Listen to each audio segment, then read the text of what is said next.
సమాజం కోసమే బతికి అసమానతల అంతానికి పంతం పట్టిన కవి జాషువా దేశ స్వాతంత్ర్యం కోసం 23 సంవత్సరాలకే ప్రాణత్యాగం చేసి ఇంక్విలాబ్ జిందాబాద్ నినాదాన్ని ఈ ప్రపంచానికి పరిచయం చేసిన మహనీయుడు భగత్ సింగ్ తెదేపా నేత మాజీ మంత్రి దేవినేని ఉమామహేశ్వరరావు అన్నారు.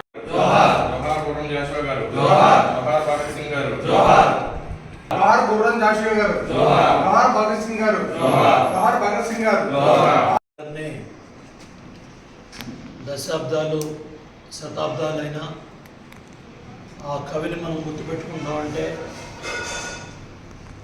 ఆయన రాసిన కావ్యాలు ఈరోజు కూడా సమాజాన్ని కదిలిస్తూ ఉన్నాయి.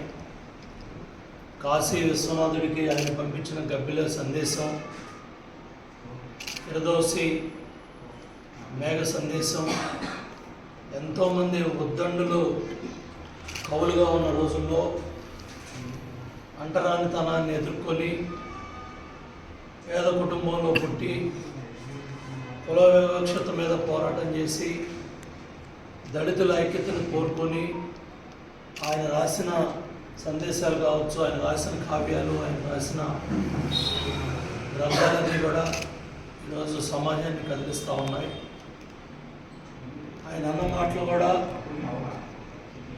రాజు మరణిస్తే ఒక తార రాలుతుంది, కవి మరణిస్తే ఒక తార గగనానికి వెలుగుతుంది, రాజు మరణిస్తే శిలా విగ్రహాల్లో ఉంటాడు, కవి మరణిస్తే ప్రజల నాలుకల మీద ఉంటాడని గుర్రం జాషువా చెప్పిన మాటలు సమాజాన్ని ఈరోజు కూడా కదిలిస్తూ ఉన్నాయి. ఆయన రాసిన ప్రతి పుస్తకం, ప్రతి కావ్యం, ప్రతిదీ కూడా ఈరోజు ప్రజలందరూ కూడా ఆలోచన చేసి మరి ఎన్ని దశాబ్దాలైనా మహనీయుడిని స్మరించుకుంటూ ఉన్నారు. శాసనమండలి సభ్యుడిగా గుంటూరు జిల్లా నల్గొండ ఆ ప్రాంత ప్రజల అక్కడ పుట్టిన జాషువా గారు వాళ్ళ సమాజాన్ని కదిలించే కావ్యాలు రాసి వాళ్ళందరూ కూడా ఆయన గుర్తు చేసుకుని అడుగుజాడల్లో అవన్నీ కూడా ఏ భావజాలంతో అయితే ఆయన సమాజాన్ని కదిలించాడో అర్థం చేసుకుని అందరూ కూడా ముందుకెళ్ళాలి. ఆయనకి ఆ మహనీయుడికి నివాళులు